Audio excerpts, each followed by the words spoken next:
The slumbering beast is haunted by dreams of Raditz, its prey, being taken away from him. A dream which has haunted him since the real thing. But a flicker of hope runs through the beast's body, or more, a dream, as the beast hopes that after the death of Cold, these nightmares, these dreams which have followed it for years, it prays that they vanish alongside the Emperor. The ship is rocked as it enters the atmosphere, and soon, when the beast feels its alarm bell ringing, it erupts out of the pod, ready to fight and ready to defend any of the usual artillery fire that comes towards it. But nothing comes. The beast takes no note of this though, racing down to the ground, expecting a retaliation as it rips through a building, and as the rubble begins to fall down atop of it, it erupts its aura, destroying all of the falling rubble before it even touches the ground. The beast braces for a retaliation, but it never comes. In fact, not even a scream is leaving this city. In fact, the entire planet is silent. This doesn't spoil anything for the beast, as it rips through another building, and another, and another, but not a sound, not a strike, not a blast, nothing. Frustrated, the beast charges up a Sison ball, throwing it into a cluster of buildings, the explosion rocking the planet and making the beast smile, now expecting some sort of retaliation. Nothing comes, not even a civilian who is just passing by. There is nothing here but empty buildings, nothing to quench his bloodlust. As the beast's anger is pushed over the edge, it screams out its very aura, levelling a block using the Ozaru Maw technique it has been developing unknowingly. As the beast now stands in the ashes of what was once a city, the beast pants, having slightly exerted itself, and as the rage begins to simmer, Gohan wonders what the hell is going on. But that's when the energy of Cold finally pings on the beast's radar, turning its head like a starved animal smelling blood for the first time. At first it breaks into a sprint, before jumping and taking flight, its aura rising and rising as it rips through the crust of the earth below it, making a canyon which nearly cuts to the core of this planet, as the beast cuts through building after building after building, and soon cuts through the final wall which brings it right in front of everything it had ever wanted to kill, finding itself in a hall, banners and artwork depicting the Cold family and its heritage all around, and on the throne sits the king himself. The king sits alone in this room, a smile plastered across his face. The two most powerful beings in the universe at this point in time, standing in one room. The beast goes to attack, wanting the first strike, wanting to end it all, but he's unable to move. It feels as if the gravity around it has increased 1,000 times, possibly even more, as its body becomes heavy and lethargic. Every step is painful and a struggle, making only mere inches with every footstep it takes, and this gives the king all the time he needs to speak to the beast. I've been waiting for you.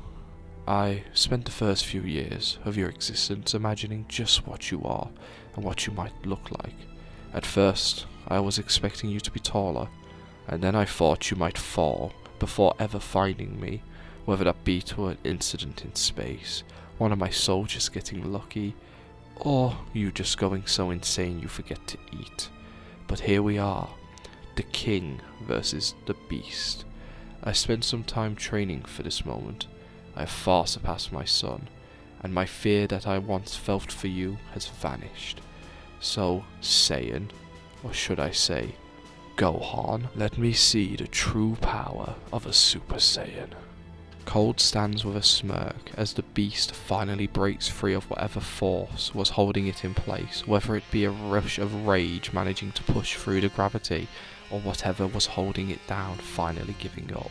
Racing forward, the beast screams out incoherently, but the Emperor of the Universe doesn't move. He doesn't charge the beast. He doesn't ready a counterattack. He doesn't guard.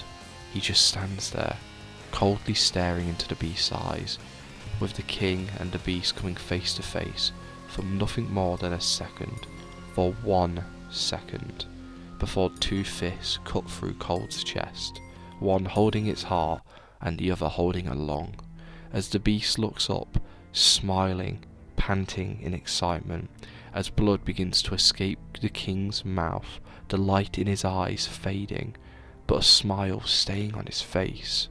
As he falls limp into the shoulder of the beast, he whispers one thing: "You have lost." The king's dying breaths being ended by the sound of its body being ripped into four, as the beast rips the king's arms from its torso. Dropping the extra limbs, the beast stands over the corpse, a smile growing faster than anything ever seen. As soon, the beast stands there, panting, smiling, and then screaming out in victory, the adrenaline it's feeling pushing the Saiyan's body to a level beyond for only a fraction of a second, as if gifting the beast with a taste of power it didn't know was possible, but seemingly is in arm's reach, its red aura being garnished by flickers of blue lightning but for a moment, and with it, so do the beast's movements, as it just stares down at the fractured body of everything it had been striving to destroy since it came to be 4 years ago. 4 long years of hunting. 4 long years of searching for every commander, every high-ranking officer, anyone who could give him a lead. And now the cold force is in shambles. It's falling apart, and without cold, it's dissolve within weeks, maybe even less. It got its revenge, but the beast just feels empty. It feels less than empty. It feels pointless. It feels hollow. It's alone. There's no one here to celebrate with. All of them are gone. All of those he would have celebrated with, all of those he would have celebrated against killing, they're gone. The beast stands, the sole survivor of a Saiyan race, and there's no one here with it. What is its purpose now? What does it do? What is the purpose of a creature which is only known to hunt, the creature which has sought revenge all of its life? These thoughts become overwhelming, and the Saiyan's instincts flare up, telling it that it can change these feelings, that all it needs is a good fight.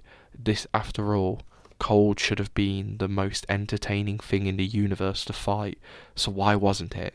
There must be something else. There must be something it's missed. There must be something else. That can't be the only entertainment in the universe. That can't be it. The beast turns its head, looking out to the skyline of the surrounding city, and faster than it has ever moved before, begins to rip through whatever remains of it, in search of anything to challenge it, in search of something to help make what should have been its most satisfying victory it should have ever experienced into something at least worthwhile. But no matter what it does, where it strikes, how many buildings it knocks down, there are no fighters challenging it. Something the beast knows but can't accept. It expands its path further and further, going from destruction of a city to an entire planet, not stopping until the whole planet is ablaze from its power, taking a second, once that has happened, to admire its handiwork. Maybe in this destruction it can find happiness. A smile does start to appear, starting to creep onto the beast's face, but soon vanishes, as the same feeling of emptiness creeps into the soul of the creature. It takes all of its might to push down these feelings that are slowly crawling into its mind, but the final thought is what takes the beast down. As Gohan asks, what is the point of them being alive if they have no revenge to seek? This thought pulls the beast under, as if drowning, the creature is dragged into the darkest parts of its mind, finding itself surfacing in the floating Red Sea, which had been haunting its nightmares since it first came to be 4 years ago. But things are different. Slowly, the red light begins to lose its colour. All around it, its own voice shouts out, taunting, questioning it, asking what's next, telling it it's pointless and it is worth nothing now. All with one thought in mind. A question was asked the day it was created. A question asked by someone who means a lot to Gohan, but struggles to remember straight away. It taking a lot of effort to remember Nappa's face, and the question which followed as they sat in the dining hall the day Raditz died. What do you plan to do next? Next. The question. This causes both the beast and the boy to freeze. What is next? All they've ever known is seeking revenge. What do they do?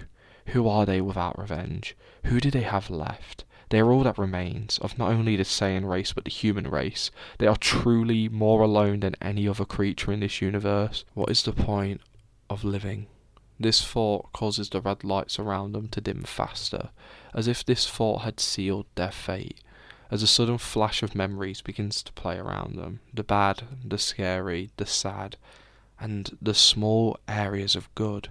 Each memory causes a flood of emotion. Each emotion is overwhelming, causing them to scream out in a mixture of pain and frustration at the memories of his first day of training with Nappa, a memory which, while harsh, Gohan had come to find very special, only for it to vanish, seeing it turn to dust, and no longer being able to recall the details of the event or even the day, as the memories all around him, regardless of bad, good, scary or sad, begin to fade. Everything the Beast and Gohan had experienced, everything they had done, vanishing all around them. Slowly, people start disappearing as well. It starts off small. People that the boy had run past when training to kill his uncle around the freezer base. And then he finds himself struggling to picture the face of that sniper he fought, the one he truly regretted killing, or the face of the first person he had ever killed, and the grief, regret and pain he felt in that moment. It all disappears, hands shaking as he feels more things fading, slowly slipping from his grasp, and soon Vegeta is gone, Cold is gone, Freezer is gone, and as much as he tries to fight it, Nappa is gone. The boy can only grip on to one thing, the one thing that had kept him alive, the one thing which had pushed him forward, the one thing that had kept him up all those nights crying himself to sleep. The Beast remembering the rage that Raditz made him feel. Gohan remembers the way his uncle moved in a fight, something he had studied and monitored for years. The Beast tries to remember the smug man's face, while Gohan clings on to the sound of his voice, and for a second it seems they're successful in preventing this complete mental shutdown that they are experiencing. But then a thought comes up, a thought which makes them lose. The thought of why they wanted to kill Raditz echoes throughout their mind. Two figures appear in the distance. The boy knows who they are, but doesn't. These are the two blurry faces who had been taunting him in his dreams for years. He has no clue who they are and what they mean to him, but they break his concentration, and soon Raditz starts to slip through his fingers. Small details at first. It's only one memory, but soon it begins to spiral faster and faster, before Gohan is struggling to picture the details of Raditz, which he had burnt into his head so many nights thinking about how to defeat his uncle and how to kill him. Soon, Gohan is unable to recall any details about Raditz, the man's image fading like dust in the wind, and along with him, everything that made Gohan who he is, everything that had pushed them forward. Their minds tense up, so do their muscles. They are nothing, they have nothing, they have no one. As finally, the sea of red turns to a void of black. Unable to move, being locked in thought, their knees buckle under them, as they soon fall down to them. Blankly, they stare into the empty space they are now inhabiting within their mind, and for a moment, they are alone. It is nothing but them. Nothing but the Beast and the boy. But soon, blurred figures appear all around them. First, it's only 7, but soon it goes from 7 to hundreds, to then thousands. All stand around the boy, all staring. The Saiyan cannot make out a single detail about these people, except for one thing. Their eyes, all of them, staring down at him. But the Saiyan has no more fight in it. It doesn't care. It doesn't feel anger. It doesn't feel sad. It doesn't feel happy. It doesn't feel anything. It just accepts its fate, abandoned amidst this black void, blankly staring into the void, lost in its mind, something which the Beast's body copies in reality. The world around it burns, but the Beast stays motionless. To those who were not blessed with the fine ability to sense ki, they would mistake the Beast as a floating statue, or maybe a floating corpse which had been abandoned amidst the skyline of a burning city. However, unfortunately for the apex predator of this universe, the state it currently finds itself in is what the parasite which had been hunting it wants it to be in, as Babidi appears, dropping the illusionary magic he had been using to keep himself hidden from the beast, even dropping the protective bubble barrier it had to erect to defend itself from the beast's rampage, having been hidden for hours while the beast had rampaged. And now it has everything it wants, the beast, in its hand, monitoring the monster from afar for a few seconds before approaching the monster of this universe, or at least what remains of it. It seems Babidi was right. Having seen how strong this creature's psyche was, and its desire for revenge preventing it from taming it, the way to tame a creature like this was simple. Give it everything it wanted, and it will soon crumble in upon itself. This creature's only way of survival was to never achieve its goal. And while losing Cold is unfortunate, the beast far outshines anything Cold could or would have been able to achieve. Finding himself getting ahead, Babidi laughs, calling himself a fool, and turning his attention to the beast. With a smile, he begins to let loose his magical chant, Para papa, para papa. Suddenly, the once still shell of the beast, which was hardly breathing, gasped for air, while remaining as still as it once was. Eternally, the Saiyan watches the dark void it floats through begin to shrink smaller and smaller. The figures which once surrounded it begin to fade and disappear, as the once endless void of blackness becomes a coffin which confides the beast into no movement, only able to lay on its back, prone. The beast doesn't fight. It has nothing to fight for, or a reason to, instead accepting its new fate, no longer able to think for itself, as it's caged away in the darkest parts of the mind, no longer holding any control of its own body. On the outside, the husk of the beast makes its first movement in the last few minutes, turning to Babidi, who cackles with glee, before straightening himself up, telling his new thrall that they are leaving.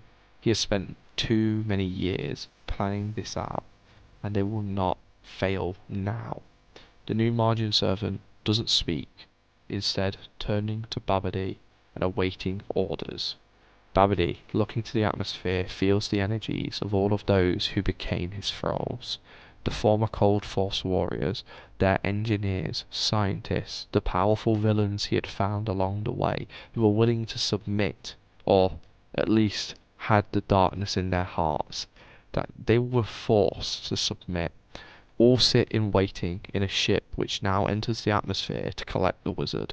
He makes an announcement to all of his underlings, a telepathic call, sharing to all of them that today is the day they start their great plan.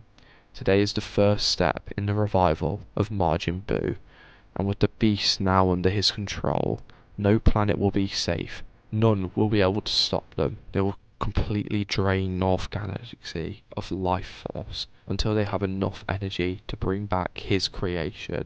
And once that happens, with Boo and the beast at his side, no warrior, no Kai, no god could stop him.